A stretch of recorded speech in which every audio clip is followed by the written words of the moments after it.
Hey guys, this is Miss Hendry. Hold on while this thing loads. Alright, so you should have read page 93, The Great Detective. This is going to be our discussion for The Great Detective by Stephen Leacock.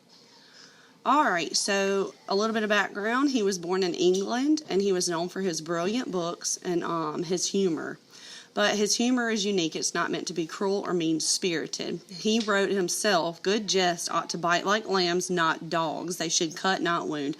So what he means by that is that when you're trying to be funny or having a good time, that you don't have to hurt somebody else's feelings or make fun of somebody else to be funny. And so I like that. I can appreciate that. All right, and so usually in a detective story, the main character is an intelligent detective who discovers clues to solve the crime, right? Well, in this story, this is what we call a tongue-in-cheek detective story. Tongue-in-cheek is something that is done jokingly and not sincere. Because usually in a detective story, like we said, the detective is intelligent and discovers clues and is able to actually solve the crime. Well, in this story, the detective is a little goofy. So the author's purpose here is not to persuade us that this is the best detective ever or to even inform us of a crime that's actually been solved. It's really to entertain us with a joke, with a jokingly non-sincere, tongue-in-cheek detective story. So does this detective in this story behave the way a normal one would? Well, if you've read the story, you know absolutely not. All right. And so this story is also a great example of cause and effect. The cause is what makes something happen. The effect is the result of the cause. So in this story, someone is murdered. That is the cause. And the effect is to call the great detective. So, thinking back to the plot pyramid, keep an eye out for the exposition, the characters setting in conflict. Think about the rising action as the main character tries to solve the problem. So in this story, that would be when the great detective begins to search for the person who lost the hair. Think about where the climax is or the turning point. Think about what does the detective do during the following action, and then is there any resolution to this story? So getting right into the story, the author claims that the murder had reached its climax right at the beginning. Like, this is literally right out of the gate. The first few sentences he talks about the climax of the story. Now, that's not something we usually hear about at the beginning of the story, right? Usually the climax is somewhere in the middle of a story. So they call in the great detective.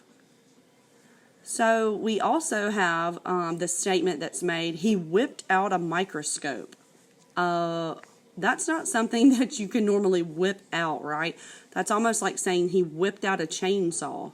A microscope's not usually something that a detective would carry around. And so here we see an example of how this is a tongue-in-cheek mystery. What causes the detective to claim that the case had been solved?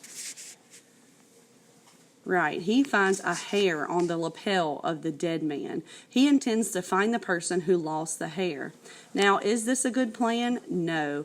If he was going to take the hair that he found to a laboratory and do DNA, then that would be a good plan, but that's not what he's talking about. He wants to search around and find a person who's lost a hair. Well, think about it. You lose a lot of hair every day, and so this is not a foolproof plan.